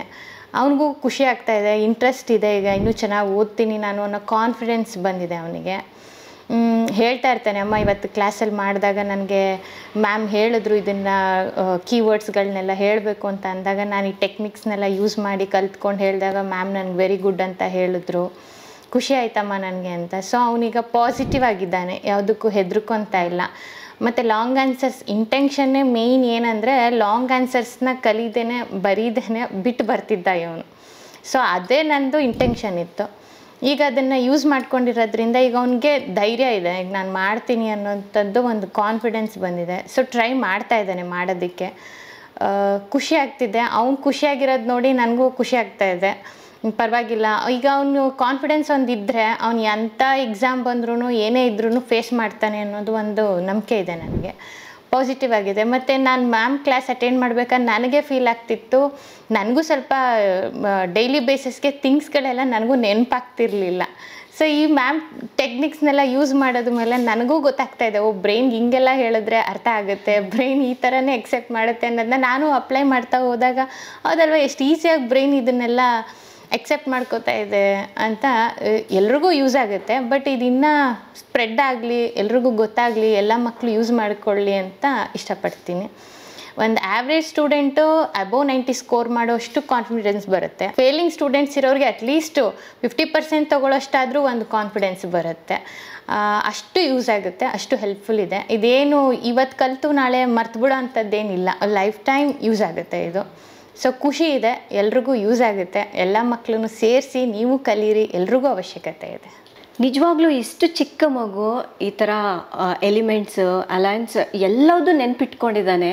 ಅದು ನಿಜವಾಗ್ಲೂ ಹೇಗೆ ಸಾಧ್ಯ ಅಂತ ಅನಿಸುತ್ತೆ. ನಮಗೆ 1-2 ನೆನಪಿರ್ಬೋದು, ಇಷ್ಟೆಲ್ಲ ಹೇಗೆ ನೆನ್ಪಿಟ್ಕೊಳ್ಳೋಕೆ ಸಾಧ್ಯ? ನಿಜವಾಗ್ಲೂ ಗ್ರೇಟ್ ದುಷ್ಯಂತ್ ನೀನು. ಇನ್ನೊಂದೇನಪ್ಪ ಅಂದರೆ ಮಕ್ಕಳು ಓದಿರ್ತಾರೆ, ಇವಾಗ ಅದನ್ನು ಬಿಟ್ಬಿಟ್ಟು ಇನ್ನೊಂದು 10 ದಿವಸ 15 ದಿವಸ ಆದಮೇಲೆ ಮತ್ತೆ ಅದನ್ನೇ ಪುನಃ ತೆಗೆದು ಓದಿದಾಗ ಅವ್ರಿಗಿದೇನೋ ಹೊಸ ವಿಚಾರ ಥರ ಕಾಣಿಸುತ್ತೆ, ಒಂದು ಗ್ರೀಟ್ ಲ್ಯಾಟಿನ್ ಥರ ಕಾಣುತ್ತೆ. ಯಾಕೆ ಈ ಥರ ಆಗಿಬಿಡುತ್ತೆ ಮಕ್ಕಳಿಗೆ? ಅಂದರೆ ಅವರು ಹಾಕಿರೋ ಎಫರ್ಟ್ಸ್ ಎಲ್ಲ ವೇಸ್ಟ್ ಆಗಿಬಿಡುತ್ತಲ್ವಾ? ಎಸ್. ಸೊ ಇಲ್ಲಿ ಒಂದು ಇನ್ಫಾರ್ಮೇಷನ್ ಅರ್ಥ ಮಾಡ್ಕೋಬೇಕು. ಹರ್ಮನ್ ಎಬಿಂಗಸ್ ಅಂತ ಇದ್ರು, ಅವರು ಒಂದು ಫರ್ಗೆಟಿಂಗ್ ಸೈಕಲ್ ಅಂತ ಕ್ರಿಯೇಟ್ ಮಾಡಿದ್ರು. He is the first person, he is a German psychologist. So ಇದರಲ್ಲಿ ಏನು ಹೇಳುತ್ತೆ ಅಂದರೆ, ಸೊ ಹ್ಯೂಮನ್ ಬ್ರೈನ್ ಹೆಂಗೆ ಕೆಲಸ ಮಾಡುತ್ತೆ ಅನ್ನೋದನ್ನು ಅರ್ಥ ಮಾಡಿಸ್ತಾ ಇದ್ದೀನಿ. ಸೊ ಇಲ್ಲೇನಾಗುತ್ತೆ ಅಂದರೆ, ದಿಸ್ ಇಸ್ ವಾಟ್ ರಿಟೆನ್ಷನ್, ಜ್ಞಾಪಕ ಶಕ್ತಿ. ಇದು ಏನು ಟೈಮ್. ಸೊ ಇವಾಗ ನೀವೇನೇ ಓದಿದ್ರು ಇಮಿಡಿಯೇಟಾಗಿ ಕೇಳಿದ್ರೆ ಅದು ಜ್ಞಾಪಕ ಇರುತ್ತೆ. ಅದೇ ನೀವು ಜಸ್ಟ್ 1 hour ಬಿಟ್ಟು ಕೇಳಿದ್ರೆ ನಿಮ್ಮ ಜ್ಞಾಪಕ ಶಕ್ತಿ ಅರೌಂಡ್ 30% ಅಷ್ಟೇ ಉಳಿದಿರುತ್ತೆ. ಅದೇ ನೀವು 1 day ಬಿಟ್ಟು ಕೇಳಿದ್ರೆ ಜಸ್ಟ್ 20% ಅಷ್ಟೇ ಜ್ಞಾಪಕ ಇರೋದು. ಸೊ ಪೇರೆಂಟ್ಸ್, ನನ್ನ ಹಂಬಲ್ ರಿಕ್ವೆಸ್ಟ್, ಸೊ ಇದನ್ನು ಪ್ರಾಬ್ಲಮ್ ಅಂತ ಕನ್ಸಿಡರ್ ಮಾಡಬೇಡಿ. ಇದು ನಿಮ್ಮ ಮಕ್ಕಳ ಪ್ರಾಬ್ಲಮ್ ಅಲ್ಲ, ನಮ್ಮ ಬ್ರೈನ್ ಇರೋದೇ ಹಾಗೆ. ಸೊ ನಿಮ್ಮ ಮಗು ಇವತ್ತು ಕಲಿತು ನಾಳೆ ಕೇಳಿದ್ರೆ ಅವ್ರ ಕೆಪಾಸಿಟಿ ಇರೋದೇ ಬ್ರೈನಿಗೆ 20% ಅಷ್ಟೇ ಜ್ಞಾಪಕ ಇಟ್ಕೊಳ್ಳೋದು. ಸೊ ಮರ್ತೋಯ್ತು ಅನ್ನೋದ್ರಲ್ಲಿ ಮಗುವಿನ ತಪ್ಪೇನಿಲ್ಲ. ಸೊ ನಮ್ಮ ಬ್ರೈನ್ ಇರೋದು ಆ ಥರ, ಅದನ್ನ ಅಂಡರ್ಸ್ಟ್ಯಾಂಡ್ ಮಾಡ್ಕೋಬೇಕು. ಬಟ್ ಇದನ್ನ ನಾವು ಹಾಗೆ ಬಿಡೋದಕ್ಕೂ ಆಗೋದಿಲ್ಲ ಅಲ್ವಾ? ಎಷ್ಟು ಹಾರ್ಡ್ ವರ್ಕ್ ಹಾಕಿರ್ತೀವಿ, ಇವತ್ತು ಓದಿರೋದನ್ನ ನಾಳೆ ಮರ್ತೋಗ್ತೀವಿ ಅಂದರೆ, so definitely we cannot leave it. So ಇವಾಗ ನಾನು ಅದಕ್ಕೆ ಒಂದು ಸೊಲ್ಯೂಷನ್ ಇದೆ. We call this a spaced repetition ಅಂತ ಹೇಳ್ತೀವಿ. ಸೊ ಏನು ಮಾಡ್ತೀವಿ ಅಂದರೆ, we will try to frequently review the material in systematic intervals. Review ಅಂದ್ರೆ ಏನು? ರಿವಿಷನ್ ಮಾಡ್ತೀವಿ. ಸೊ ಬೇಸಿಕಲಿ ನಾವು ರಿವಿಷನ್ ಅಂದರೆ ಎಕ್ಸಾಮ್ ಟೈಮ್ ಬಂದಾಗ ಮಾತ್ರ ರಿವಿಷನ್ ಮಾಡೋದು. But that will not hold good. ನಿಮ್ಗೆ ಲಾಂಗರ್ ರಿಟೆನ್ಷನ್ ಬೇಕು ಅಂದರೆ, ಸೊ ಸಿಸ್ಟಮ್ಯಾಟಿಕ್ ಪೀರಿಯಡ್ ಆಫ್ ಟೈಮಲ್ಲಿ ರಿವಿಷನ್ ಮಾಡಬೇಕು. ಸೊ ಯಾವುದೇ ಒಂದು ವಿಷಯ ಓದಿದಾಗ ಆ ರಿವಿಷನ್ ಇಂಟರ್ವೆಲ್ಲು ಸ್ಲೈಟ್ಲಿ ಕ್ಲೋಸ್ಲಿ ಸ್ಪೇಸ್ ಆಗಿರುತ್ತೆ. But over a period of time ಆ ಡ್ಯೂರೇಷನ್ನು ದೂರ ಆಗ್ತಾ ಹೋಗುತ್ತೆ. ಸೊ ಫಸ್ಟ್ ಇಂಪಾರ್ಟೆಂಟ್ ಥಿಂಗ್, ನಾವು ಇವತ್ತು ಏನೇ ಓದಿದ್ರು ನೆಕ್ಸ್ಟ್ 24 ಅವರ್ಸಲ್ಲಿ we should do our first revision. ಯಾಕೆ ಈ ಫಸ್ಟ್ ರಿವಿಷನ್ ಮಾಡಬೇಕು? ಫರ್ಗೆಟಿಂಗ್ ಸೈಕಲ್ ಮುಖಾಂತರ ನಮ್ಮ ಬ್ರೈನು ಅದನ್ನು ನೆಕ್ಸ್ಟ್ 24 ಅವರ್ಸಲ್ಲಿ ರಿವಿಷನ್ ಮಾಡಿಲ್ಲನೇ ಮರ್ತೋಗ್ಬಿಡುತ್ತೆ. ಸೊ ಅದನ್ನು 24 ಅವರ್ಸಲ್ಲಿ ರಿವಿಷನ್ ಮಾಡಿದಾಗ ಏನಾಗುತ್ತೆ, ಸೊ ಏನಕ್ಕೆ ಮರ್ತೋಗುತ್ತೆ ಬ್ರೈನ್ ಅದನ್ನು ಕೂಡ ಎಕ್ಸ್ಪ್ಲೇನ್ ಮಾಡ್ತೀನಿ. ಸೊ ಬೆಳಗ್ಗಿಂದ ಇವತ್ತು ಓದಿದ್ದೀರಾ 24 ಅವರ್ಸ್ ಒಳಗೆ ಎಷ್ಟೊಂದು ವಿಷಯ ಬಂಬಾರ್ಡ್ ಆಗಿರೋದು ಬ್ರೈನ್ಗೆ. ಸೊ ಅಷ್ಟು ಇನ್ಫಾರ್ಮೇಶನ್ ಅಲ್ಲಿ ಈ ಇನ್ಫಾರ್ಮೇಶನ್ ಇಂಪಾರ್ಟೆಂಟು, ಇದನ್ನು ನಾನು ಲಾಂಗ್ ಟರ್ಮ್ ಸ್ಟೋರ್ ಮಾಡಬೇಕು ಅನ್ನೋದನ್ನು ನಾವು ಬ್ರೈನ್ಗೆ ಅರ್ಥ ಮಾಡಿಸ್ಬೇಕು ಅಂದರೆ 24 ಅವರ್ಸಲ್ಲಿ ಅದನ್ನು ರಿವೈಸ್ ಮಾಡೋದು ವೆರಿ ಇಂಪಾರ್ಟೆಂಟ್. ಸೊ ಇದನ್ನು ಸುಮಾರು ಜನ ಮಾಡೋದೇ ಇಲ್ಲ, ಯಾರೂ ಮಾಡೋದಿಲ್ಲ. ಸೊ ಇವತ್ತು ಓದಾಯ್ತು ಅಂದ್ಕೊಂಡು ಇನ್ಯಾವತ್ತೋ ಓಪನ್ ಮಾಡ್ತೀವಿ. So then again you will face a challenge. So anybody who is preparing for your exam, the first revision should happen within 24 hours. So ಇದಾದ್ಮೇಲೆ ಇನ್ನೆಂಗೆ ಲೈಫ್ ಟೈಮ್ ಹಂಗೆ ಗ್ಯಾಪ್ಕರತ್ತೆ ಎಕ್ಸಾಮ್ವರೆಗೂ ಅಂತ ಕೇಳ್ಬೋದು. No. So the next forgetting cycle is start within 7 days. So ಏನು ಮಾಡಬೇಕು, ಇವಾಗ 24 ಅವರ್ಸ್ ರಿವಿಷನ್ ಆದಮೇಲೆ ನೆಕ್ಸ್ಟ್ 7 days ಆದಮೇಲೆ ಅಂದರೆ 1 week ಆದಮೇಲೆ ಅದೇ ಇನ್ಫಾರ್ಮೇಷನ್ನು ನಾವು ರಿವೈಸ್ ಮಾಡಬೇಕು. ಸೊ ರಿವಿಷನ್ ಅಂದರೆ ಏನು ಅನ್ಕೊಂಡ್ಬಿಡ್ತೀರಾ, ತುಂಬ ಟೈಮ್ ಬೇಕಾಗತ್ತೆ ಅಂತ ಅನ್ಕೊತೀವಿ. ನೋ, ರಿವಿಷನ್ಗೆ ಬೇಕಾಗಿರೋದು it is just 1/5 of the time which we spend on our reading. So fresh ರೀಡಿಂಗ್ಗೆ ನಾವು 20 minutes ಯೂಸ್ ಮಾಡಿದ್ರೆ revision will hardly take how many minutes? 4 minutes ತಗೊಳುತ್ತೆ ಅಷ್ಟೇ. ಸೊ ನೆಕ್ಸ್ಟ್ ರಿವಿಷನ್ ಯಾವಾಗ ಮಾಡಬೇಕು? ಸೊ ವಿತಿನ್ 7 days ಏನಾಗುತ್ತೆ, ಸಾಕಷ್ಟು ಇನ್ಫಾರ್ಮೇಷನ್ ಬಂಬಾರ್ಡ್ ಆಗಿರುತ್ತೆ. Out of so much of information ಯಾವ್ದು ಇಂಪಾರ್ಟೆಂಟು ಅಂತ ಬ್ರೈನಿಗೆ ಗೊತ್ತಾಗಬೇಕಲ್ವಾ? ಅದಕ್ಕೆ ನಾವು 7 daysಲ್ಲಿ ಸೆಕೆಂಡ್ ರಿವಿಷನ್ ಮಾಡಬೇಕು. ಈ ರೀತಿ ರಿವೈಸ್ ಮಾಡಿದಾಗ ಲಾಂಗರ್ ರಿಟೆನ್ಷನ್ ಪಡೆಯೋದಕ್ಕೆ ಅನುಕೂಲ ಆಗುತ್ತೆ. ವೈಷ್ಣವಿ ಅವರೇ, ಇಷ್ಟೊಂದು ವಿಷಯ ಇದೆ ಅಂತ ಗೊತ್ತೇ ಇರಲಿಲ್ಲ ನಮಗೆ. ನಾವು ಯಾವಾಗಲೂ ಓದ್ಕೊಂಡು ಯಾವಾಗಲೂ ರಿವಿಷನ್ ಮಾಡಿಕೊಂಡು ಹೋಗ್ಬಿಡ್ತಾ ಇದ್ವಿ. ಬಟ್ ಈ ಟ್ರಿಕ್ಸ್ ಗೊತ್ತಿದ್ರೆ ಟಿಪ್ಸ್ ಎಲ್ಲ ನಿಜವಾಗ್ಲೂ ನಮ್ಮ ಟೈಮ್ನಲ್ಲಿ ತುಂಬಾ ಹೆಲ್ಪ್ ಆಗೋದು ನಮಗೆ ಅಲ್ವಾ? ಹೌದು. ಇನ್ನು ನೆಕ್ಸ್ಟ್ ಈ ಕೋರ್ಸ್ ಬಗ್ಗೆ ನಮ್ಮ ಸಬ್ಸ್ಕ್ರೈಬರ್ಸ್ ಹೇಗೆ ತಿಳ್ಕೊಳ್ಳೋದು ಮತ್ತು ನಿಮ್ಮನ್ನು ಹೇಗೆ ಕಾಂಟ್ಯಾಕ್ಟ್ ಮಾಡೋದು ಅವರು? ಸೊ ನಮ್ಮ ಫೋನ್ ನಂಬರ್ ಆಲ್ರೆಡಿ ಮೆಮರೈಸ್ ಮಾಡಿದ್ದೀವಿ ನಾವು, 9886244550. ಅದಕ್ಕೆ ಒಂದು ವಾಟ್ಸಪ್ ಮೆಸೇಜ್ ಹಾಯ್ ಅಂತ ಕಳಿಸಿದ್ರೆ ಫುಲ್ ಕೋರ್ಸ್ ಡೀಟೇಲ್ಸ್ ಬರುತ್ತೆ, ಡೆಮೋ ವಿಡಿಯೋ ಇರುತ್ತೆ, ಕೋರ್ಸ್ ಕಾಂಟೆಂಟ್ ಇರುತ್ತೆ, ಶೆಡ್ಯೂಲ್ ಇರುತ್ತೆ, ಎಲ್ಲ ಡೀಟೇಲ್ಸ್ ಬರುತ್ತೆ. ಅವ್ರು ನೋಡಿ ತಿಳ್ಕೊಬೋದು. ಅದಾದ ನಂತರ ಬೇಕಾದ್ರೆ ಕಾಲ್ ಮಾಡಿ ಅವರು ಕ್ಲಾಸಿಗೆ ಕೂಡ ಎನ್ರೋಲ್ ಮಾಡ್ಕೋಬೋದು. ಓಕೆ. ಇನ್ನು ಫೈನಲ್ ಆಗಿ ನೀವೇನು ಹೇಳಕ್ಕೆ ಇಷ್ಟಪಡ್ತೀರಾ? Use it or lose it ಅಂತ ಹೇಳ್ತೀವಿ. ಸೊ ನಾವು ಬ್ರೈನನ್ನು ಯೂಸ್ ಮಾಡದಿದ್ರೆ ಕಳ್ಕೋಬೇಕಾಗತ್ತೆ. ನಾವೇನು ಅನ್ಕೊಂಡ್ಬಿಟ್ಟಿದ್ದೀವಿ, ನಮ್ಮ ಬ್ರೈನನ್ನು ಒಂದು ಸೇಫ್ಟಿ ಲಾಕರ್ ಥರ. ಸೊ ಅದನ್ನು ಸೇಫಾಗಿ ಇಟ್ಕೊಂಡ್ಬಿಟ್ಟಿರ್ತೀವಿ, ಯೂಸ್ ಮಾಡಲ್ಲ ನಾವು. ಸೊ ಬೇಕಾದಾಗ ಅದನ್ನು ಯೂಸ್ ಮಾಡ್ತೀನಿ ಅಂದರೆ definitely it is not going to work. So for example, ಇವಾಗ ಕಾಲು ಫ್ರ್ಯಾಕ್ಚರ್ ಆಯಿತು ಅಂದರೆ ನಮಗೆ POP ಹಾಕಿರ್ತಾರೆ. ಸೊ 3 weeks ರೆಸ್ಟ್ ಹೇಳಿರ್ತಾರೆ. ಆಫ್ಟರ್ 3 weeks ನಾವು ಮೊದಲಂಗೆ ಆರಾಮಾಗಿ ವಾಕ್ ಮಾಡೋಕ್ಕಾಗತ್ತಾ? ಇಲ್ಲ, ಸ್ಟ್ರಗಲ್ ಮಾಡ್ತೀವಿ. ಸಿಮಿಲರ್ಲಿ ನಾವು ಬ್ರೈನ್ಗೆ ನಾವು ಕೆಲಸ ಕೊಡ್ದೇನೆ ಐಡಿಯಲ್ ಆಗಿ ಇಟ್ಟಷ್ಟು ಅದನ್ನು ಯೂಸ್ ಮಾಡೋಕ್ಕಾಗಲ್ಲ. So it is a asset for us. So we have to use it, otherwise we will have to lose it. So thank you so much Vaishnavi ಅವರೇ. ನಿಜವಾಗ್ಲೂ ಇವತ್ತು ತುಂಬ ವಿಚಾರಗಳನ್ನ ತಿಳ್ಕೊಂಡ್ವಿ. ಈ ವಿಚಾರ ಮಕ್ಳಿಗೆ ತುಂಬಾ ಹೆಲ್ಪ್ ಆಗುತ್ತೆ. ಸೊ ನಾವು ಅಂದ್ಕೊಳ್ತಾ ಇರ್ತೀವಿ ಮಕ್ಕಳಿಗೆ ಇಂಥ ಸ್ಕೂಲ್ಗೆ ಹಾಕಿದ್ವಿ ಅಂಥ ಸ್ಕೂಲ್ಗೆ ಹಾಕಿದ್ವಿ ಅಂತ, ಬಟ್ ಆ ಮಕ್ಕಳಿಗೆ ಓದಿರೋದೇ ನೆನಪಿಲ್ಲ ಅಂದರೆ ಸೊ ಅದು ವೇಸ್ಟ್ ಅಲ್ವಾ? ಸೊ ಮಕ್ಕಳು ಕೂಡ ತುಂಬಾ ಪ್ರಾಬ್ಲಮ್ ಫೇಸ್ ಮಾಡ್ತಾ ಇರ್ತಾರೆ. ಬಟ್ ಇಂಥದ್ದು ಒಂದು ಬರಬೇಕು ಮಕ್ಕಳಿಗೆ ಅಲ್ವಾ? ತುಂಬಾ ಹೆಲ್ಪ್ ಆಗುತ್ತೆ. ಸೊ ಇದರಿಂದ ಸಾಕಷ್ಟು ಜನರಿಗೆ ಹೆಲ್ಪ್ ಆಗಿದೆ ಅಂದ್ಕೊಳ್ತೀನಿ. ನೀವೇನಾದರೂ ಕಾಂಟ್ಯಾಕ್ಟ್ ಮಾಡಬೇಕು ಅಂತಂದರೆ ಡಿಸ್ಕ್ರಿಪ್ಷನಲ್ಲಿ ಅವರ ಯೂಟ್ಯೂಬ್ ಚಾನಲ್ ಲಿಂಕ್ ಕೊಟ್ಟಿರ್ತೀನಿ, ಹಾಗೆ ಅವ್ರ ನಂಬರ್ ಕೂಡ ಕೊಟ್ಟಿರ್ತೀನಿ. ಸೊ ನೀವು ಕಾಲ್ ಮಾಡಿದ್ರೆ ವೈಷ್ಣವಿ ಅವರು ನಿಮಗೆ ಡೀಟೇಲಾಗಿ ಎಲ್ಲವೂ ತಿಳಿಸ್ಕೊಡ್ತಾರೆ. ಸೊ ಇವತ್ತಿನ ವಿಡಿಯೋ ಇಷ್ಟ ಆದರೆ ಪ್ಲೀಸ್ ಲೈಕ್ ಮಾಡಿ, ಹಾಗೆ ಯಾರಿಗೆಲ್ಲ ಇದು ಯೂಸ್ ಆಗಿದೆ ಅನ್ನೋರು ಕೂಡ ಕಾಮೆಂಟ್ ಮಾಡಿ. ನೆಕ್ಸ್ಟ್ ವಿಡಿಯೋದಲ್ಲಿ ಮತ್ತೆ ಸಿಗ್ತೀನಿ. ಅಲ್ಲಿವರೆಗೂ ಟೇಕ್ ಕೇರ್, ಬಾಯ್.